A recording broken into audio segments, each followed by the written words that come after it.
तो आज हम स्टार्ट करते हैं लेक्चर नंबर 2। क्योंकि हमारा मकसद सिर्फ पढ़ना नहीं है, हमारा मकसद कंसेप्ट्स को अप्लाई करना भी।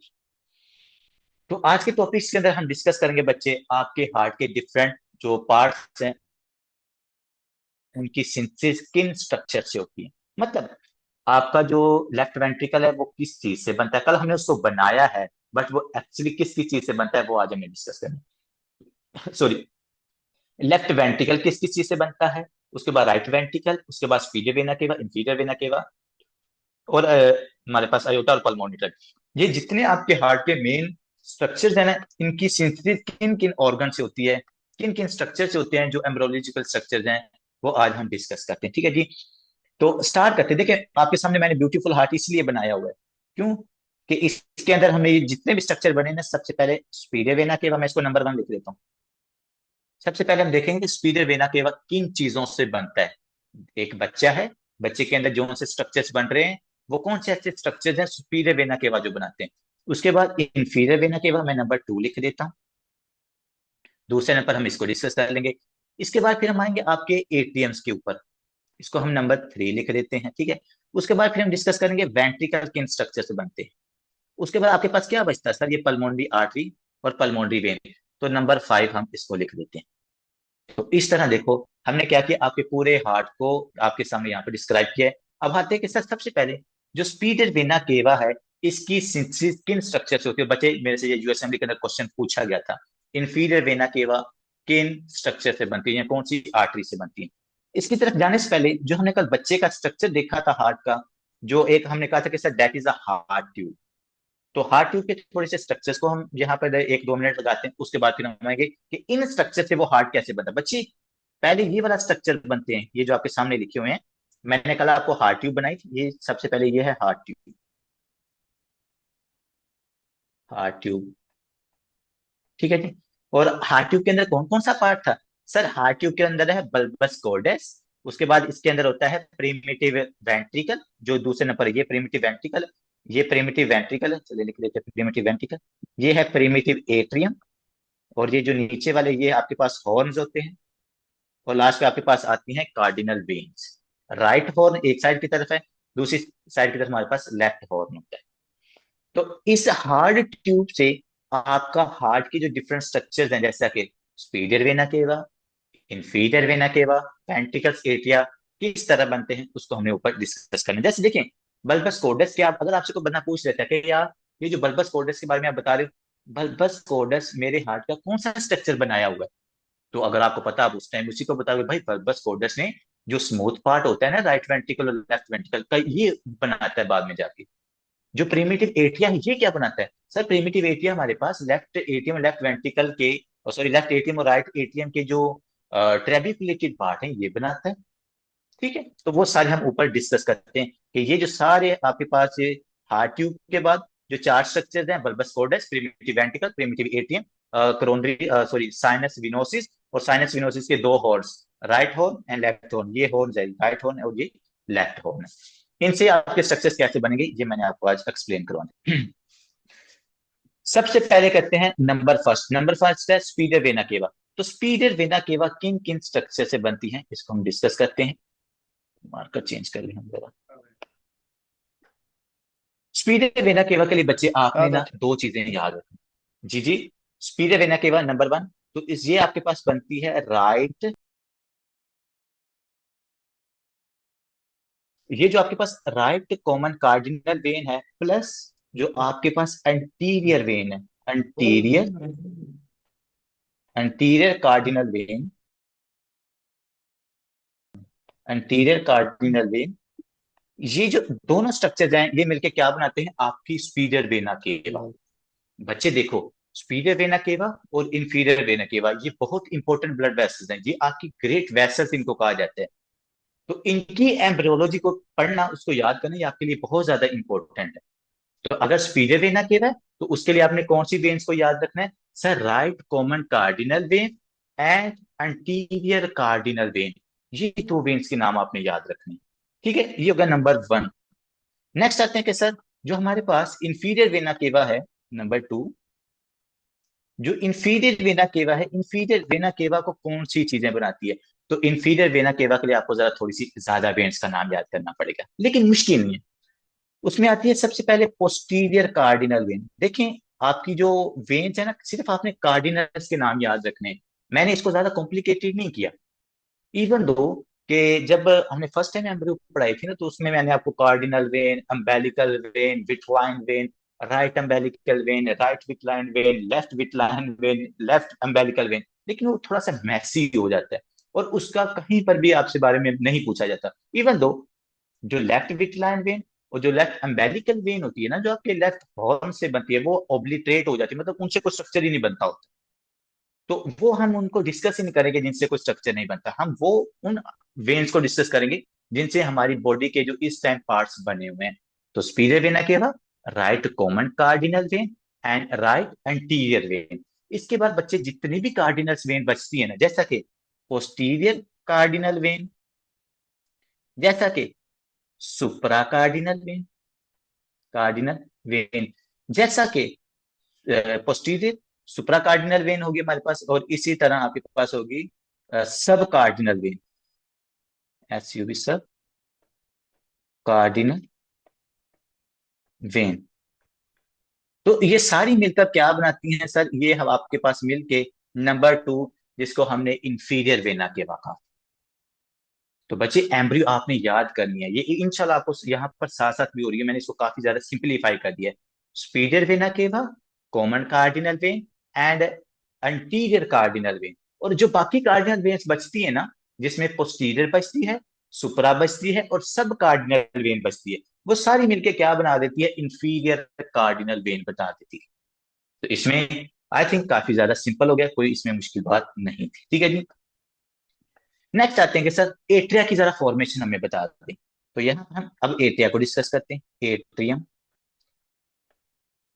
सबसे पहली बात, तो बच्चे जो एट्रियम्स होते हैं ना, तो एट्रियम से अगर हम एनाटॉमी भी डिस्कस करेंगे ना, तो जो एट्रियम होता है ना, ये दो स्ट्रक्चर्स का होता है। एट्रिया के अंदर एक होता है स्मूथ पार्ट। अगर किसी बच्चे ने यूवर्ल्ड के अंदर पिक्चर्स देखी होंगी ना, तो आई थिंक उसको आइडिया होगा कि जब हम एट्रिया या वेंट्रिकल्स को हम अंदर से देखें ना, तो इसके दो तरह के स्ट्रक्चर्स होते हैं। इसकी जो इंटरनल सरफेस है ना, वो दो तरह की आपको नजर आएगी। एक होती है स्मूथ सरफेस, जिसको हम कहते हैं कि स्मूथ पार्ट ऑफ एट्रियम, और दूसरा आपके पास होता है ट्रेबिकुलेटेड या रफ पार्ट, जिसको कहा जाता है। यहाँ तो आपके पास बिल्कुल स्मूथ हो सकती है, या फिर वो हमारे पास क्या होती है सर? ट्रेबिकुलेटेड हो सकती है। ठीक है, तो अगर ये स्मूथ होगी तो तब किससे बनेगी, और अगर ट्रेबिकुलेटेड होगी तब किससे बनेगी?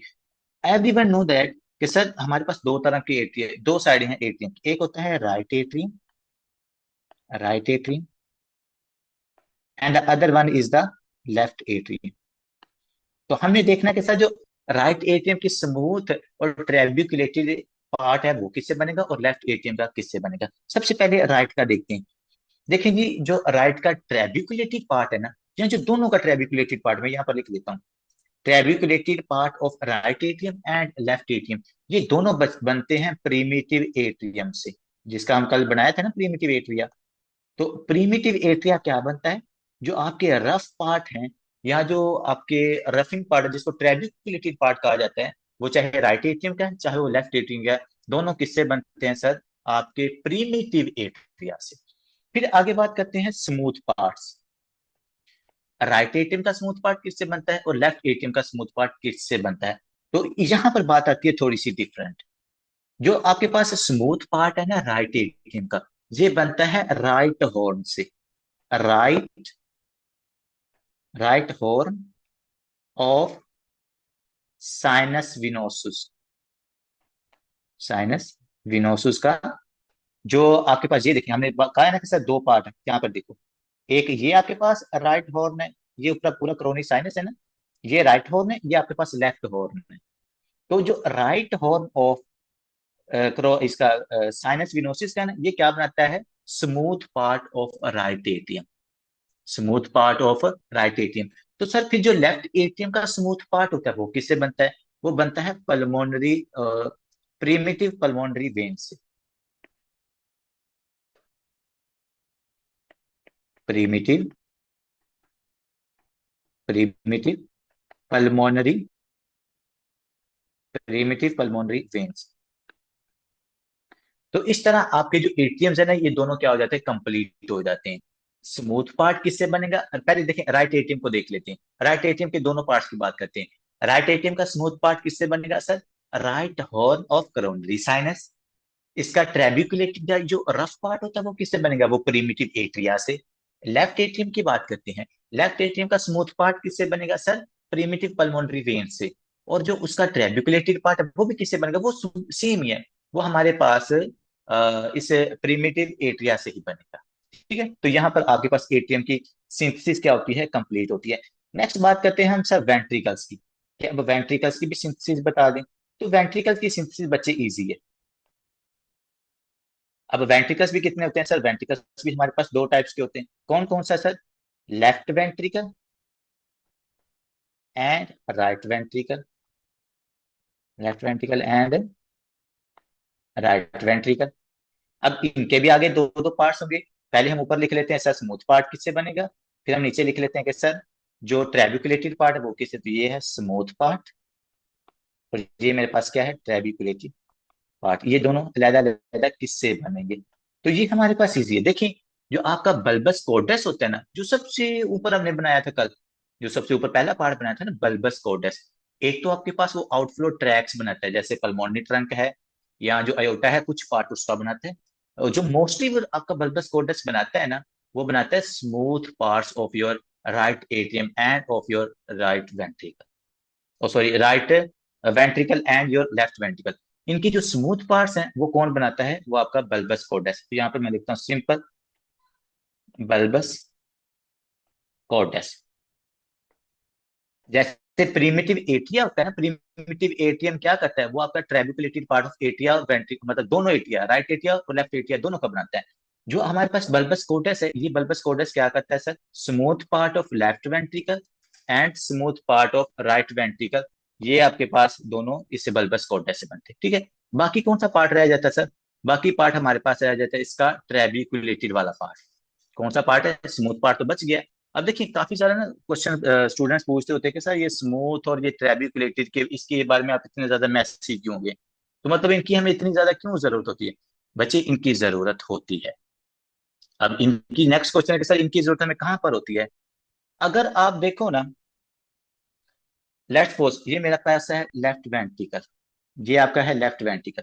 इसका जो नीचे वाला पार्ट है ना बच्चे, ये सारा ये होता है स्मूथ, सॉरी ट्रेबिकुलेटेड, ये इस तरह का होता है, ये ट्रेबिकुलेटेड है। जो इसका ऊपर वाला पार्ट होता है ना, ये होता है स्मूथ। क्योंकि आपके हार्ट का काम होता है कॉन्ट्रैक्शन करवाना, तो अगर यहाँ पर ये थोड़े से धब्बे होंगे, तो आपके हार्ट की या जो लेफ्ट वेंट्रिकल की कॉन्ट्रैक्शन होती है ना, वो ज्यादा स्ट्रांग होती है। क्योंकि उसको नीचे से जो ट्रेबिकुलेटेड वाला पार्ट होता है ना, उससे स्ट्रांग कॉन्ट्रैक्शन मिलती है। ये पार्ट हो गया सर ट्रेबिकुलेटेड का। फिर स्मूथ का क्या फायदा है, तो ये जो आउटर वाली सरफेस है, देखिए लेट्स सपोज यहाँ पर आपके पास है अयोटा, अयोटिक वॉल्व है। तो अब यहाँ से ब्लड आपने फेंकना ऊपर की तरफ, अगर आपका ये पार्ट भी ट्रेबिकुलेटेड होता, तो ये नीचे से ब्लड टकरा के वापस आ जाना था, आपका ब्लड लेफ्ट वेंट्रिकल से बाहर निकलना ही नहीं था।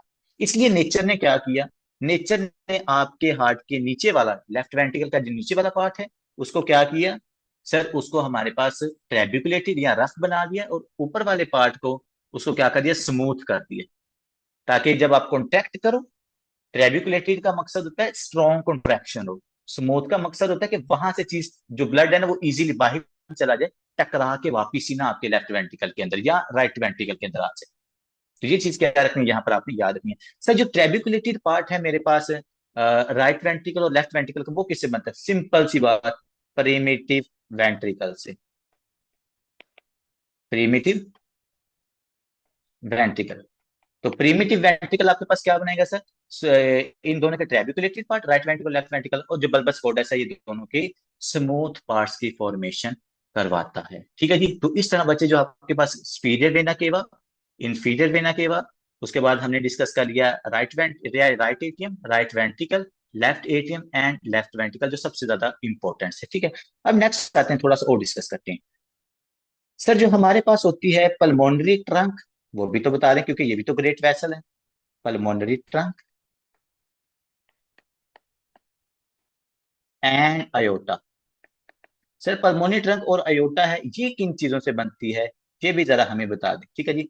तो इसके लिए सिंपल है, जो आपका ट्रंकस आर्टरियोसिस होता है ना, क्या सर, ट्रंकस आर्टरियोसिस, ट्रंकस आर्टरियोसिस आपके पास फॉर्मेशन करवाता है पल्मोनी ट्रंक और अयोटा की, ये भी हमारे पास डिस्कस हो गया। नेक्स्ट आते हैं जी, कौन सा पार्ट अब आपके पास लास्ट बच जाता है, वो आपका होता है करोनरी, करोनरी साइनसिस जो होते हैं, जितने भी मतलब जिन्होंने आपके पास जो डीऑक्सीनेटेड ब्लड लेके जाना होता है ना, वो करोनरी साइनोसिस होते हैं सारे, जिनको अब चलो आप वेन समझ लो हार्ट की।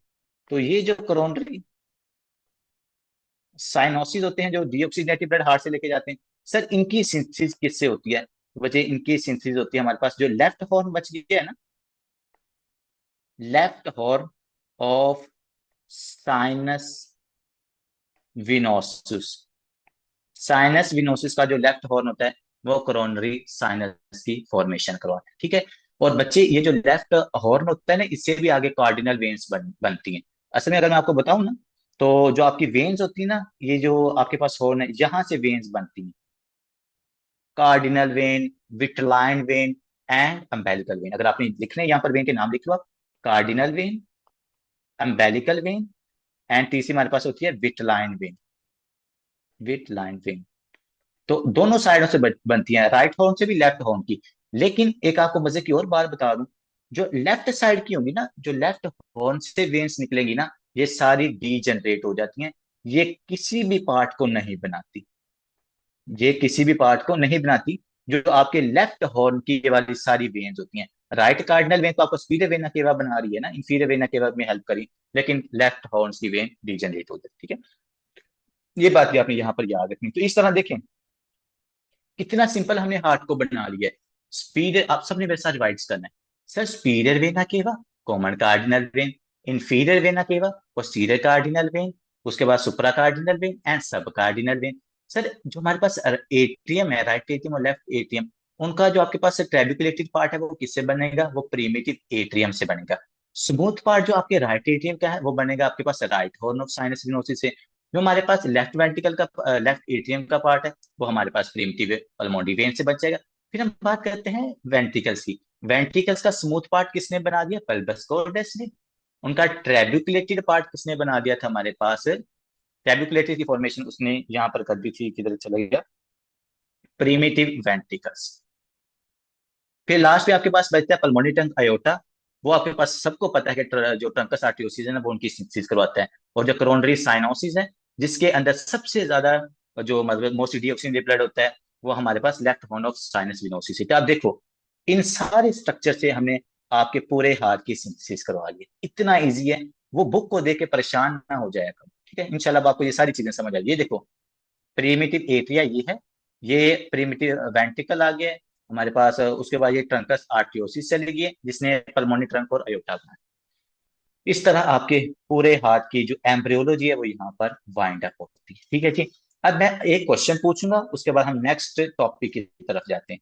क्वेश्चन क्या है सर, क्वेश्चन ये कि आपकी पूरी बॉडी में सबसे वॉल्स की सिंथेसिस कल हमने एंडोकार्डियल क्वेश्चन से करवा ली थी डॉक्टर साहब, वॉल्स की सिंथेसिस कल हमने एंडोकार्डियल क्वेश्चन से करवा ली थी, वो हमने कल सिंथेसिस हो गई थी, उसके बारे में आप परेशान ना हो। क्वेश्चन सर मेरा ये है कि आपकी पूरी बॉडी में सबसे ज्यादा जो डीऑक्सीनेटेड ब्लड है, वो कहाँ पर होता है, सबसे ज्यादा जो डीऑक्सीनेटेड ब्लड है, ये डीऑक्सीनेटेड ब्लड कहाँ पर होता है, कम ऑन स्टूडेंट्स। वेन्स में। मैडम वेन्स में तो होता है, चलें, अच्छी बात है, वेन्स में होता है।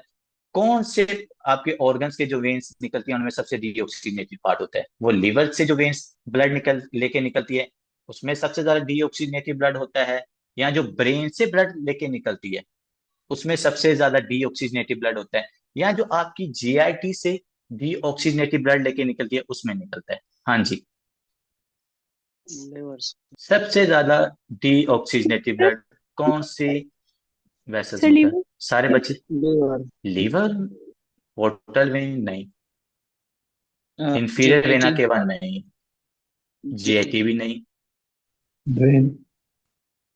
ब्रेन भी नहीं। मतलब कि कौन सा ऐसा ऑर्गन है जो सबसे ज्यादा ऑक्सीजन को यूज कर लेता है, मतलब और जो ब्लड है ना उसको डीओ, मतलब कि ब्लड से ज्यादा ऑक्सीजन निकाल लेता है। चलो हम इसको सिंपल कर लेते हैं। जब ज्यादा ऑक्सीजन निकालेगा तो जाहिर बात है उसके अंदर लंग्स। डी ऑक्सीजनेटेड ब्लड ज्यादा होगा। ब्रेन। हाँ जी, ब्रेन। आपका ब्रेन हो गया, doctor Faiz, kidney, lungs. Lungs, lungs, lungs, cavernous sinus नहीं। यार आपके, हम किसकी बात कर रहे हैं? हम आपके हार्ट की बात कर रहे हैं। तो जाहिर बात है जो आपके हार्ट से डीऑक्सीनेटेड ब्लड आता है वो सबसे ज्यादा डीऑक्सीनेटेड होता है। भाई आपका हार्ट बहुत भूखा है। आपका हार्ट क्योंकि कंटिन्यूसली यार इसको काम करना पड़ रहा है। जब इसको कंटिन्यूसली काम करना पड़ता है तो वो क्या करता है, ब्लड से ऑक्सीजन निकाल लेता है। वैसे सदका लोग, मुझे आपसे ये उम्मीद नहीं थी कि आपको इस क्वेश्चन का आंसर नहीं पता होगा, क्योंकि आपके हार्ट कंटिन्यूसली काम कर रहा है। कंटिन्यूसली आपका हार्ट काम कर रहा है बच्चे। तो वो क्या क्या करता है, आपके ब्लड से सबसे ज्यादा ऑक्सीजन निकाल लेता है। एक रीजन ये होता है। दूसरा रीजन पता क्या होता है, आपका हार्ट सिर्फ एक फेज के अंदर ब्लड सिर्फ रिसीव करता है। वो कौन सी होती है? वो होती है डायस्टोलिक फेज। सिस्टोलिक फेज में आपके हार्ट को ब्लड ही नहीं मिलता। तो जब डायस्टोलिक सिर्फ एक फेज में उसको ब्लड मिल रहा होता है, ब्लड वहां पर क्या स्टेसिस में चला जाता है। तो ब्लड जब स्टेसिस में जाता है तो जो सेल्स होते हैं वो उससे बची खुची ऑक्सीजन को भी निकाल लेते हैं, क्योंकि ब्लड को वहां पर रुकने का मौका मिल गया है। अब जब सिस्टोल होगा, सिस्टोल के दौरान रुक जाएगा ब्लड, जब दोबारा डायस्टोल होगा तो वो उससे ब्लड से ऑक्सीजन को निकाल लेगा। ठीक है, तो ये चीज आपने यहाँ पर याद रखनी है। आपकी बॉडी में अगर कोई बंदा पूछता है कि सबसे ज्यादा डीऑक्सीजनेटेड ब्लड कौन सा होता है, तो आपने बताना है जो कोरोनरी वेन्स के अंदर होता है, जो हार्ट से ब्लड लेके आती है ना बच्चे। और ये मतलब कि छोटा मोटा टॉपिक नहीं है, इसके पीछे बहुत लंबा टॉपिक है, हमने डिस्कस किया हुआ है। चलिए एक और आपसे इंटरेस्टिंग क्वेश्चन पूछ लेता हूँ। आपने अक्सर सुना कि लेफ्ट वेंट्रिकल के अंदर ज्यादा एमआई होता है राइट वेंट्रिकल के कंपैरिजन में। Can you tell me why? कि जो हार्ट अटैक या एमआई होता है वो लेफ्ट वेंट्रिकल में ज्यादा क्यों होता है as compare to right ventricle? अब मुझे ये ना बताना कि सर लेफ्ट वेंट्रिकल ज्यादा काम करता है इसलिए वहां पर ज्यादा एमआई होता है। नो नो नो, प्रेशर की वजह से नहीं भाई। अल्लाह ताला ने आपके हार्ट की सिंथेसिस इस तरह करवाई है कि वो काम कर लेता है जितनी भी उसको रिक्वायरमेंट होती है ना। तो ये हम नहीं कभी कहेंगे कि ज्यादा प्रेशर की वजह से या ज्यादा वर्कलोड की वजह से जो ज्यादातर एमआई होता है वो मेरे लेफ्ट में। आपने देखा होगा anterior wall MI, posterior wall MI, lateral wall MI, inferior wall MI, और वो सारे लेफ्ट वेंट्रिकल की बात कर रहे होते हैं। तो मेरा क्वेश्चन ये कि लेफ्ट वेंट्रिकल में क्यों ज्यादा ब्लड एमआई ज्यादा क्यों होता है? जी बताएं जी, मैं सबके आंसर्स को देख रहा हूँ। बताएं बताएं जी कि लेफ्ट वेंट्रिकल में क्यों ज्यादा एमआई होता है।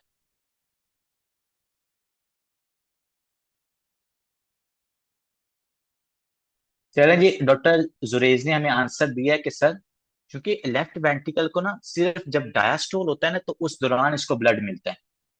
तो जब इसको सिर्फ एक फेज में ब्लड मिलता है ना तो ब्लड वहां पर स्टेसिस करता है लेफ्ट वेंट्रिकल्स की कोरोनरी आर्टरीज के अंदर।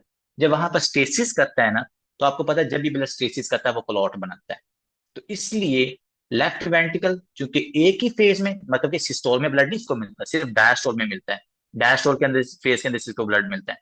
जब डायस्टोल में मिल गया, ब्लड वहां पर चला गया, उसके बाद सिस्टोल वाले ड्यूरेशन के दौरान ब्लड वहां पर स्टेसिस में रहता है, इसलिए उसमें ज्यादातर एमआई होता है, ज्यादातर लेफ्ट वेंट्रिकल की इन्वॉल्वमेंट होती। ये नहीं होता कि वो ज्यादा काम करता है। तो सदका ने और जुरेज ने अच्छा आंसर दिया। चलेंगे अब आते हैं हम नेक्स्ट फीटल सर्कुलेशन की तरफ जो कि बहुत इंपॉर्टेंट है।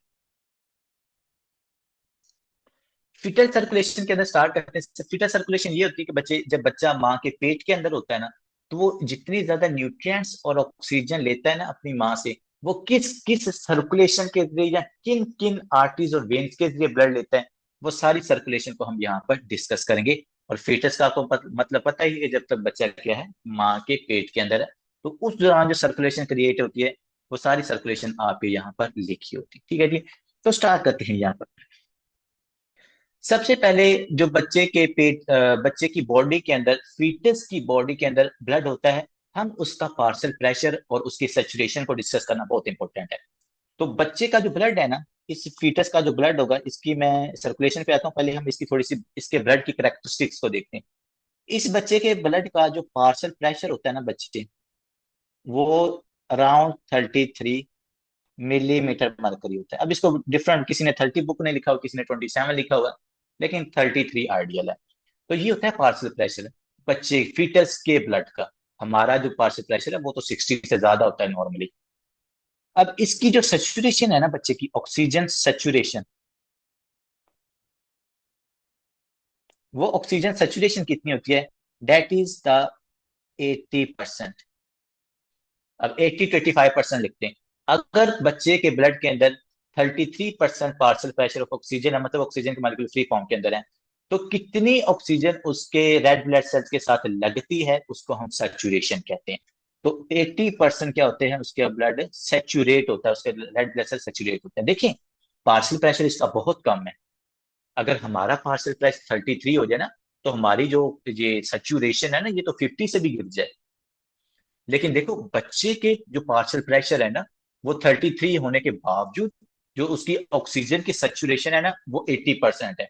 और इसका आंसर हमें अभी सदका बताएगी कि जो बच्चे के ऑक्सीजन की सैचुरेशन है, ये पार्शियल प्रेशर कम होने के बावजूद 80% क्यों है। चलें सदका, जल्दी जल्दी बता दें स्टूडेंट्स को। They are extremely waiting for your answer. कि बच्चे का जो ब्लड है पार्शियल प्रेशर कम होने के बावजूद, मोहम्मद इम्तियाज फरीद वेरी गुड, उन्होंने कहा कि सर, चूंकि बच्चे के रेड ब्लड सेल्स के अंदर जो हीमोग्लोबिन होती है, वो हीमोग्लोबिन होती है एफ, हीमोग्लोबिन एफ। और जो हीमोग्लोबिन एफ एफ होती है ना, ये बड़ी मतलब सेल्फिश होती है। ये ऑक्सीजन को अपने साथ क्या करती है, स्ट्रांगली बाइंड कर लेती है। इतना स्ट्रांगली बाइंड कर लेती है कि माँ के पेट से या माँ की सर्कुलेशन से या माँ के रेड ब्लड सेल से ऑक्सीजन को निकाल के बच्चे के अंदर ले आती है, ये हीमोग्लोबिन। क्योंकि हमारे अंदर कौन सी हीमोग्लोबिन है सर? हमारे अंदर जो हीमोग्लोबिन है वो है ए। उसके बाद जो हमारे पास दूसरे नंबर आती है, वो हमारे पास हीमोग्लोबिन A2 होती है।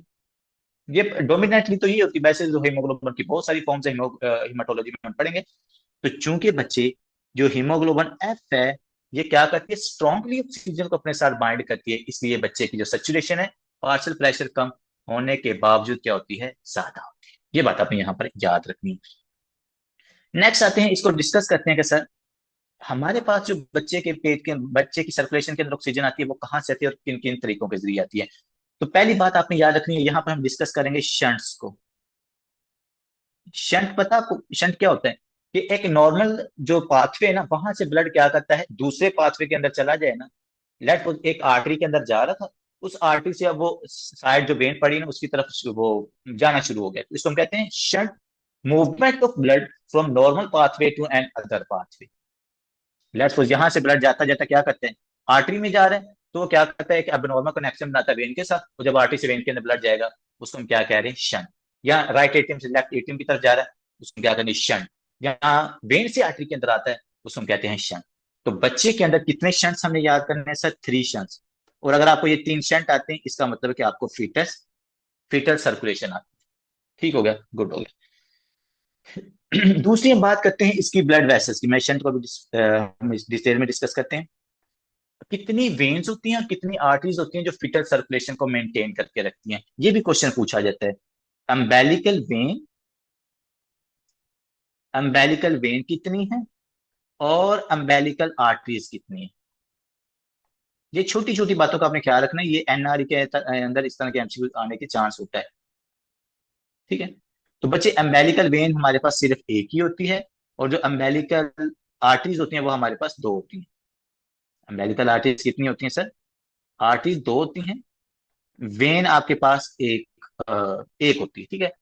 एक क्वेश्चन पूछा गया था कि टोटल वेसल्स कितनी होती हैं, तो बच्चों ने मतलब कि किसी ने 1 लगा दिया, किसी ने 2 लगा दिया। भाई उन्होंने टोटल पूछा था, तो टोटल ये कितनी हो रही हैं, ये आपके पास 3 हो रही हैं। एक अम्बेलिकल वेन है, 2 अम्बेलिकल आर्टरीज है। छोटी छोटी चीजों का आपने ख्याल रखना है। ये आपके सामने बनी हुई है अम्बेलिकल वेन, और यहाँ पर हमारे पास है अम्बेलिकल आर्टरी भी है, ये है 2 अम्बेलिकल आर्टरीज। ये आगे सॉरी यहाँ पर। अब नेक्स्ट बात करते हैं कि सर इसकी सर्कुलेशन की, और कहाँ पर कौन सा ब्लड पाया जाता है, उसको हम यहाँ पर डिस्कस करते हैं। आपकी बॉडी के अंदर 2 ऐसी वेन्स हैं मोस्टली, जिसका मुझे अभी तक पता है, जिनके अंदर डीऑक्सीजनेटेड ब्लड होता है। पहली कौन सी वेन है? क्योंकि हमें पता है नॉर्मली जो वेन्स होती है ना, उसमें ऑक्सीजन डीऑक्सीजनेटेड ब्लड होता है, लेकिन 2 ऐसी वेन्स हैं जिसमें ऑक्सीजनेटेड ब्लड होता है। सबसे पहली जो वेन है वो है पल्मोनरी वेन, जो लंग से ब्लड लेके आती है ना लेफ्ट एट्रियम के अंदर, पल्मोनरी वेन। इसके अंदर बच्चे ऑक्सीजनेटेड ब्लड होता है। उसके बाद जो दूसरी वेन है ना, जिसको हम क्या कहते हैं, अम्बेलिकल वेन, इसके अंदर भी ऑक्सीजनेटेड ब्लड होता है। यहाँ पर भी ऑक्सीजनेटेड ब्लड होता है, ठीक है जी। इसके अलावा कौन सी ऐसी आर्टरीज है सर जिनके अंदर डी ऑक्सीजनेटेड ब्लड होता है? क्योंकि नॉर्मली तो आपके पास ऑक्सीजनेटेड होता है ना आर्टरीज के अंदर, तो कौन सी ऐसी आर्टरीज हैं जिनके अंदर डी ऑक्सीजनेटेड ब्लड होता है? तो सेम बात है, pulmonary artery, very good students, pulmonary artery. और दूसरे नंबर हमारे पास आती है अम्बेलिकल आर्टरी। इस अम्बेलिकल आर्टरी के अंदर भी डी ऑक्सीजनेटेड ब्लड होता है। तो ये कुछ जो हमारे पास एक नॉर्मल रिथम है, एक नॉर्मल एल्गोरिथम है, वहां से ये चीजें हट रही हैं। तो ऐसी एक्सेप्शंस हर एग्जाम के अंदर पूछी जाती है। तो ये थोड़ा सा अपने ज्यादा ख्याल करना, कोई इतनी बड़ी बात नहीं, काफी सारे स्टूडेंट्स को ऑलरेडी आइडिया होगा। तो इन आर्टरीज के अंदर क्या है सर, मैंने कार्बन डाइऑक्साइड यहाँ पर लिख दिया ना, कि मतलब डी ऑक्सीजनेटेड ब्लड होता है, आर्टरी है लेकिन डी ऑक्सीजनेटेड ब्लड। ये बात भी यहाँ पर हो गया डन। अब फीटल सर्कुलेशन के अंदर आते हैं कि सर बच्चे के अंदर कहाँ कहाँ से ब्लड जाता है और कौन कौन सा ब्लड मूव, किस तरह ब्लड ना आप पूरी बॉडी में मूव करते हैं। इसके लिए मुझे कलर यूज करने दीजिए, ग्रीन। सबसे ये मैं लिखने लगा हूं नंबर वन, शंट। मैं शंट से इसको पूरी सर्कुलेशन को डिफाइन करूंगा। Shunt number one. अब देखो बच्चे, ये है प्लेसेंटा। आपको पता है placenta is the junction between the fetus and the pregnant female या एंड मदर। फीटस और मदर के दरमियान में जो चीज जंक्शन करती है, जो मदर से बच्चे के अंदर न्यूट्रिएंट्स, मिनरल्स, इलेक्ट्रोलाइट्स, ऑक्सीजन, जितना कुछ भी बच्चे को न्यूट्रिएंट्स मिल रहे होते हैं, ऑक्सीजन मिल रही होती है, कार्बन डाइऑक्साइड जा रही होती है, वेस्ट प्रोडक्ट्स जा रहे होते हैं, वो इस प्लेसेंटा के जरिए जाते हैं। प्लेसेंटा के ऊपर भी हमारा इंशाल्लाह पूरा लेक्चर होगा, लेकिन वो हम हेमाटोलॉजी में पढ़ेंगे। ये प्लेसेंटा हमारे पास एक्सचेंज करता है। अब प्लेसेंटा से बच्चे क्या निकलती हैं, अम्बेलिकल वेन और अम्बेलिकल आर्टरीज। अम्बेलिकल आर्टरीज की तरफ आती हैं और अम्बेलिकल वेन यहाँ से ब्लड लेके जाती है। तो यहाँ से जैसे हमारे पास ब्लड आया, और ये यहाँ पर क्या होता है, ऑक्सीजनेट, इन एरियाज के अंदर ऑक्सीजनेट होता है यहाँ पर। तो ऑक्सीजनेटिव ब्लड, ये जहां पर मैं ऑक्सीजन लिखूं, ऑक्सीजनेटिव ब्लड क्या करता है, सबसे पहले आता है अम्बेलिकल वेन के अंदर। मैं यहाँ पर पूरी सर्कुलेशन भी आपके सामने चले बना देता हूँ, यहाँ पर लिख लेते हैं। सबसे पहले ब्लड आता है अम्बेलिकल वेन के अंदर। प्लेसेंटा से ब्लड किसके अंदर आता है, अम्बेलिकल वेन के अंदर। अम्बेलिकल वेन से ब्लड कहां पर जाता है, देखिए अम्बेलिकल वेन से ब्लड जा रहा होता है यहाँ पर डायरेक्टली, तो ये आपके पास लीवर की तरफ जा रहा होता है। लेकिन हमारे पास यहाँ पर एक शंट क्रिएट होता है। वो शंट कहता है कि यार ना, लीवर को तो इतनी ब्लड चाहिए नहीं है, बच्चे का तो लीवर इतना मतलब कि मेटाबॉलिज्म करता ही नहीं है, तो ये थोड़ा सा ब्लड वहां पर ले जाओ, बाकी ब्लड क्या करो, हमें इस तरफ दे दो, ताकि हम हार्ट की तरफ लेके जाए, हार्ट पंप करके पूरी बॉडी को ऑक्सीजनेटेड ब्लड प्रोवाइड करते। तो बच्चे, ये जो पहला शंट क्रिएट होता है ना आपकी अम्बेलिकल वेन से, ये हिपैटिक वेन के अंदर जाने की बजाय किसकी तरफ चला जाए, स्पीडर वेना केवा की तरफ। और कौन सा ऐसा शंट है, कौन सी ऐसी आर्टरी है, कौन सी ऐसी वेन है जो हमारे पास एम्बेलिकल वेन वेन से ब्लड इंफीरियर वेना के अंदर लेके जाती है, उसको हम कहते हैं डक्टस फिनोसुस। तो ये जो अब देखो अम्बेलिकल वेन से शंट आ गया ना ब्लड का इधर, तो ये है आपका शंट नंबर वन। और शंट नंबर वन कौन सा है सर, डक्टस आर्टियोसिस। तो यहां पर लिखें ductus, sorry ductus venosus. Shunt number one कौन सा है, पहला शंट कहां पर लगा है, डक्टस विनोसुस के जरिए। किन दो चीजों के दरमियान sir, umbilical umbilical when and inferior vena केवा। गुड हो गया बच्चे। और अब यहाँ पर हमने ये भी सर्कुलेशन तो कंप्लीट करनी है ना। अम्बेलिकल वेन से ब्लड कहाँ पर जाता है सर, इंफीरियर वेना केवा के अंदर। गया चला, यहाँ पर देख लो, अम्बेलिकल वेन से हमारे इंफीरियर वेना केवा के अंदर चला गया, ठीक है, डक्टस विनोसिस के जरिए। ये था शंट नंबर वन। अब जब इंफीरियर वेना केवा में ब्लड आ जाता है, ये ब्लड कहाँ पर जाता है सर, राइट एट्रियम के अंदर। हमने ऊपर पढ़ा है सर, राइट एट्रियम के अंदर superior vena cava, inferior vena केवा आती है, और यहाँ पे चूंकि इंफीरियर वेना केवा में ब्लड आ गया, तो यह ब्लड कहाँ पर जाएगा, राइट एट्रियम के अंदर। तो मैं यहाँ पे लिखता हूँ, इंफीरियर वेना केवा से ब्लड जाता है राइट एट्रियम के अंदर। अब देखिए नॉर्मली तो इस तरह होता है ना कि राइट एट्रियम से ब्लड सर राइट वेंट्रिकल में जाता है, राइट वेंट्रिकल से ब्लड पल्मोनरी आर्टरी में जाता है, पल्मोनरी आर्टरी इंग्लिश से ब्लड जाता है लंग्स की तरफ। लेकिन बच्चे के लंग्स कोलैप्स होते हैं, दे आर नॉट फंक्शनल। तो इसलिए हम नहीं चाहते कि जो ब्लड है लंग्स की तरफ जाए बच्चे के। तो अगर हम उसके लंग्स की तरफ नहीं भेजना चाहते तो हम क्या करेंगे, sir there is a creation and other shunt.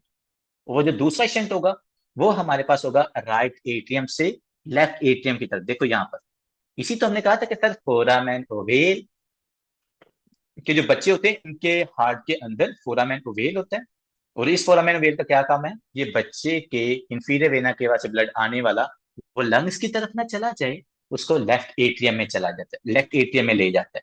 तो दूसरा शंट हम यहाँ पर लिखते हैं, जिस शंट को हम नाम दे देते हैं, मैं वैसे सिंपल उसको हम कहते हैं in foramen ovale shunt. Foramen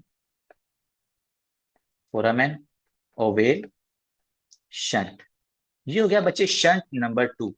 और शंट नंबर 2 किन किन चीजों के दरमियान में, जरा हम ये भी लिख लेते हैं sir, right atrium and left atrium. और यहाँ पर हम अपनी सर्कुलेशन को बिल्कुल कंटिन्यू करते हैं। राइट एट्रियम से ब्लड कहां पर जाएगा शंट के जरिए सर, लेफ्ट एट्रियम के अंदर। आपने ये बच्चे की सर्कुलेशन को नहीं बोलना, umbilical vein, ductus venosus, inferior vena cava, right atrium and left atrium. और लेफ्ट एट्रियम से ब्लड कहां पर जाएगा सर, लेफ्ट एट्रियम से ब्लड जाता होता है लेफ्ट वेंट्रिकल के अंदर। लेफ्ट वेंट्रिकल से ब्लड कहां पर जाएगा, लेफ्ट वेंट्रिकल से ब्लड जाएगा आप उस बच्चे के अयोटा के अंदर।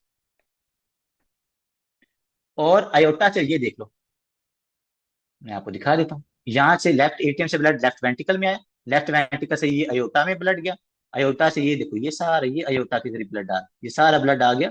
यहाँ से ब्लड कुछ आपकी पूरी बॉडी की सर्कुलेशन में चला जाता है, और जो कुछ ब्लड होता है जो कि ऑलरेडी डीऑक्सीजनेट हो चुका होता है, तो उसको हम दोबारा प्लेसेंटा की तरफ लेके आ देते हैं, किनके जरिए, अम्बेलिकल आर्टरीज के जरिए। ये देखो अम्बेलिकल आर्टरी वापस आ गई डीऑक्सीजनेटेड ब्लड लेके, ये डीऑक्सीजनेटेड ब्लड दोबारा ऑक्सीजनेट होगा, दोबारा फिर हम सर्कुलेशन में उसको ले जाएंगे, ठीक है।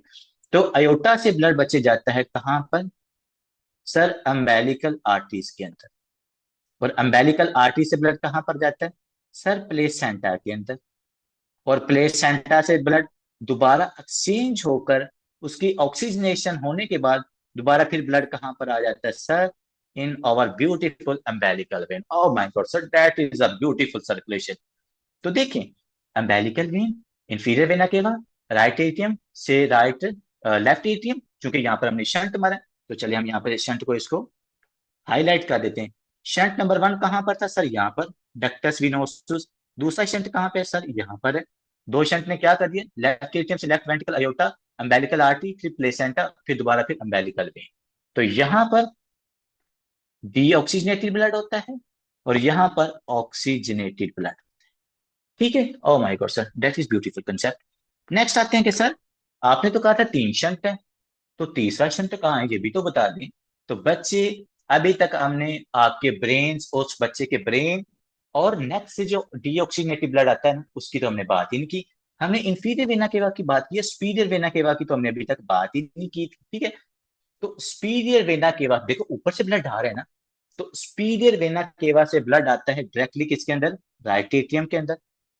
और ये जो ब्लड ऊपर से आ रहा होता है ना, ये शंट जो राइट एटीएम से लेफ्ट एटीएम में शंट है ना, ये उसकी तरफ नहीं जाता, क्योंकि ऊपर से गिरता है, ये डायरेक्टली चला जाता है राइट एटीएम से राइट वेंट्रिकल के अंदर। ये कहता है भाई मैंने आपके इस सेकंड शंट का पार्ट नहीं बनना।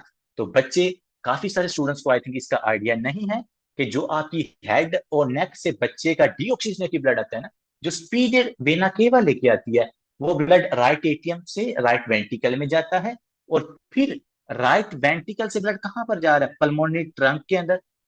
लेकिन सर पल्मोनरी ट्रंक तो लंग्स में ब्लड ले जाएगी, तो लंग्स तो बच्चे के कोलैप्स होते हैं, तो फिर हमें यहाँ पर क्या करना चाहिए, या नेचर ने फिर यहाँ पर क्या किया कि जो डीऑक्सीनेटेड ब्लड स्पीडे वेना केवा से राइट एटीएम राइट वेंट्रिकल से पल्मोनरी ट्रंक के अंदर आ रहा है, वो लंग्स की तरफ ना जाए, इसलिए नेचर ने जो तीसरा शंट है जिसको हम डक्टस आर्टियोसिस कहते हैं वो यहाँ पर क्रिएट किया है, वो यहाँ पर क्रिएट किया, ताकि पल्मोनरी ट्रंक से ब्लड क्या करे, आपकी अयोटा के अंदर चला जाए। और अक्सर बच्चे यहाँ पर मेरे से पूछते होते हैं सर ये अयोटा के अंदर डीऑक्सीनेटेड ब्लड कहाँ से आता है, तो वो ये डीऑक्सीनेटेड ब्लड ये जो ऊपर से आ रहा है ना, ये देखो ये डीऑक्सीनेटेड ब्लड इसके अंदर आता है। तो तीसरा शंट कहां पर हुआ फिर sir, third shunt is the ductus venosus. Ductus venosus.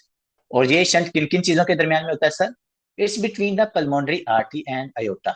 Ductus arteriosus. Pulmonary, sorry arteriosus, ductus arteriosus इसका मतलब है स्टूडेंट सारे जाग रहे हैं, अल्हम्दुलिल्लाह। डक्टस आर्टरियोसिस, ठीक है जी। तो ये किस किस के दरमियान में है sir? Pulmonary artery and aorta, very good. तो यहां तक अभी तक हमने तीन शंट्स को पढ़ा है, ठीक है जी। पहला शंट था डक्टस विनोसस, जो ब्लड आपके लिवर की तरफ जा रहा है, वहां पर हमने शंट क्रिएट करवा के उसको इंफीरियर वेना केवा की तरफ लेके गए। दूसरा शंट हुआ जिसमें राइट एटीएम से लेफ्ट एटीएम में ब्लड लेके गया। और तीसरा शंट हमने बात की कि सर जो ब्लड आपके हेड और नेक से बच्चे के आता है ना, क्योंकि वो थोड़ा सा प्रेशर के साथ आता है, तो वो हमारे राइट एटीएम से लेफ्ट एटीएम की तरफ नहीं मूव कर पाता। तो वो क्या करता है, डायरेक्टली वो ब्लड आपके राइट वेंट्रिकल में आ जाता है। लेकिन फिर जो राइट वेंट्रिकल से जाता है वो पल्मोनरी ट्रंक में। पल्मोनरी ट्रंक से चूंकि हमने लंग्स में ब्लड नहीं लेके जाना, किसी सूरत में भी नहीं आपने लेके जाना, क्योंकि भाई लंग्स कोलैप्स पड़े हुए हैं। डीऑक्सीजनेशन होने की वजह से आपकी पल्मोनरी आर्टरीज के अंदर यहाँ से आगे ब्लड ना जाने की तरफ क्या होता है, आपका ब्लड जो होता है वो डीऑक्सीजनेट हो जाता है। डीऑक्सीजनेट ब्लड की वजह से जो लंग्स होते हैं कोलैप्स हो जाते हैं, उसको हम आगे डिस्कस करेंगे। तो यहाँ पल्मोनरी ट्रंक से तीसरा शन डक्टस आर्टियोसिस होता है। डक्टस आर्टियोसिस से ब्लड आपके इंफीरियर वेना केवा की तरफ आ जाता है, ठीक है जी। तो डक्टस आर्टियोसिस यहाँ पर पल्मोनी आर्टरी और अयोटा के दरमियान में क्या होता है, ये क्रिएट हो जाता है। चलो, तो यहाँ पर circulation umbilical vein, inferior vena cava, right atrium, left atrium, right left ventricle, aorta, umbilical artery, placenta, umbilical vein. इस तरह आपकी ये जो सर्कुलेशन है ये क्या हो जाती है, यहाँ पर कंप्लीट हो जाती है, ठीक है जी। तो इसके साथ साथ मुझे लगता है पेंसिल भी कंप्लीट होगी। पेंसिल में चार्जर खत्म हो गया। चलें जी बच्चे, बैड लक के वैसे हमारा जो टॉपिक है ना यहाँ पर कंप्लीट हो जाता है। मैं आपको वैसे चीजें बता देता हूँ, वो वैसे लिखने वाली भी नहीं थी। लेकिन सबसे पहले ना, अब पूरी सर्कुलेशन आपको समझ आ गई है ना। अम्बेलिकल वेन से ब्लड गया इंफीरियर वेना केवा में, इंफीरियर वेना केवा से ब्लड गया लेफ्ट एटीएम में, राइट एटीएम में, राइट एटीएम से blood left ATM, left ATM से लेफ्ट वेंट्रिकल, लेफ्ट वेंट्रिकल से अयोटा में, अयोटा से ब्लड आपके पास कहाँ पे जाता है, दोबारा ब्लड आपकी अम्बेलिकल आर्टरी से, अम्बेलिकल आर्टरी से प्लेसेंटा में चला जाता है। ये है पूरी आपकी फीटल सर्कुलेशन। तीन शंट्स हैं हमारे पास, डक्टस विनोसस है, डक्टस आर्टियोसिस है, और तीसरा जो हमारे पास है वो है फोरामेन ओवे वाला शंट। अब जैसे ही बच्चा पैदा होता है ना, पैदा होने के बाद क्या होता है कि ये जो पल्मोनरी आर्टरीज होती हैं जो आपके पास ब्लड लेके जाती हैं राइट वेंट्रिकल से लंग्स की तरफ, तो जैसे बच्चा पैदा होता है वो जब कराई करता है ना, इसलिए तो कहते हैं कि भाई बच्चे का कराई करना बहुत जरूरी होता है आफ्टर बर्थ। तो इसलिए जरूरी होता है कि उसकी वजह से बच्चे के लंग्स के अंदर ऑक्सीजन जाती है। जब उसके लंग्स के अंदर ऑक्सीजन जाती है तो उसके लंग्स क्या, जो पहले कोलैप्स पड़े होते हैं ना, दे स्टार्टेड टू फंक्शन। क्यों? क्योंकि जो पल्मोनरी आर्टरीज होती है ना, जब वहां पर ऑक्सीजन ऑक्सीजनेटेड ब्लड नहीं होता, जब वहां पर ऑक्सीजन नहीं होती, तो उनमें वैसो कंस्ट्रिक्शन हो जाती है। एक बात आपने ना यहाँ पर जरूर याद रखनी है, आपकी पूरी बॉडी में जब भी हाइपोक्सिया होता है, मेरी बात के ऊपर एक एक लफ्ज के ऊपर आपने थोड़ा सा गौर करना है, ये आपको बड़ी हेल्प करेगी। आपकी बॉडी में जब हाइपोक्सिया होता है, पूरी बॉडी की ब्लड वेसल्स में जब मतलब ऑक्सीजन कम हो जाती है, वो किसी भी रीजन की वजह से, लेट्स सपोज आप माउंटेन्स के ऊपर चले गए जहां पर जो पार्शियल प्रेशर ऑक्सीजन का होता है वो कम होता है, तो जब आप जिस ब्लड को आप ऑक्सीजनेट, जिस एयर को आप वेंटिलेट कर रहे हो या इंस्पायर कर रहे हो, उसमें ऑक्सीजन कम होती है, तो उस दौरान आपके ब्लड में भी जो ऑक्सीजन जाती है वो कम जाती है। तो जिसकी वजह से आपकी पूरी सर्कुलेशन में जो कंडीशन होती है डीऑक्सीनेटेड ब्लड वाली, या जिसको मैं कहता हूँ कि आपको हाइपोक्सिया क्रिएट हो जाता है। हाइपोक्सिया क्या होता है, decrease partial pressure of oxygen in the blood. तो हाइपोक्सिया की वजह से आपकी सर्कुलेशन में क्या होती है, वैसोडाइलेशन होती है। लेट्स सपोज मैं कहता हूँ कि पोप्लीटियल आर्टरी है या जो पोप्लीटियल वेन है, उनके अंदर हाइपोक्सिया की वजह से क्या होती है, वैसोडाइलेशन। लेकिन जो आपकी पल्मोनरी आर्टरीज है ना, जो लंग्स के अंदर प्रेजेंट है, इनके अंदर अगर हाइपोक्सिया होता है, इनके अंदर अगर ऑक्सीजन नहीं जाती, तो यहां पर वैसो कंस्ट्रिक्शन होती है। पूरी बॉडी में हाइपोक्सिया की वजह से वैसोडाइलेशन होती है और यहाँ पर वैसो कंस्ट्रिक्शन होती है। अब जैसे ही आप एयर को इंस्पायर करते हो, बच्चा जैसे क्राई करता है ना, एयर उसके लंग्स में जाती है। जब एयर लंग्स में जाएगी तो ऑक्सीजन भी जाएगी। जब ऑक्सीजन जाएगी तो वो जो आपके पास आर्टरीज जिनकी वैसो कंस्ट्रिक्शन हुई पड़ी थी ऑक्सीजन कम होने की वजह से, अब वो क्या करेंगी, ऑक्सीजन की प्रेजेंस के अंदर वो वैसोडाइलेट हो जाएगी। जब वो वैसोडाइलेट हो जाएगी, तो ये जो आपके पास पल्मोनरी आर्टरी है ना, जो यहाँ से शंट कर रही थी, अब ये ब्लड क्या करेगी, अब आपके लंग्स की तरफ, लंग्स से ब्लड जाना शुरू हो जाता है। ऑक्सीजन आई, ऑक्सीजन आके पल्मोनरी आर्टरीज को क्या किया, डायलेट किया।